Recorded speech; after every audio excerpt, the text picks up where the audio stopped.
ఇప్పుడు ఇట్లాంటి మంచి మంచి సినిమాలు తీసే దమ్మున్న జగన్ గాడు ఇంత మంచి సినిమాలు తీసే దమ్ముండే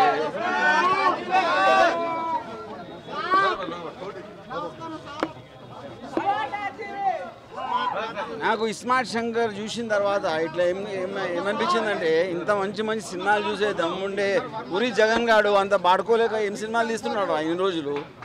ఆయన వెళ్ళి ఆయన కొట్టాలని ఉంది. ఇప్పుడు వెళ్తున్నా, ఆయన కొట్టిన తర్వాత మళ్ళీ వచ్చి మీకు ఇంటర్వ్యూ ఇస్తా.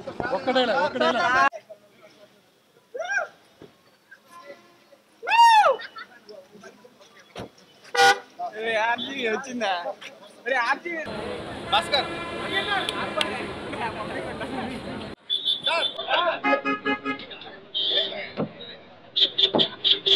సినిమా ఫ్లాప్ అయినా ఇంకో సినిమా తీయాలి, సినిమా హిట్ అయినా ఇంకో సినిమా తీయాలి. మనకు తెలిసింది ఒకటే, సినిమా సినిమా సినిమా. మీరు ఆదరించేది కూడా సినిమా సినిమా సినిమా. రేపు డబుల్ స్మార్ట్ రిలీజ్ అవుతుంది, బుకింగ్ కూడా ఓపెన్ అయింది. గుర్తు చేద్దామని వీడియో చేశా. Love you.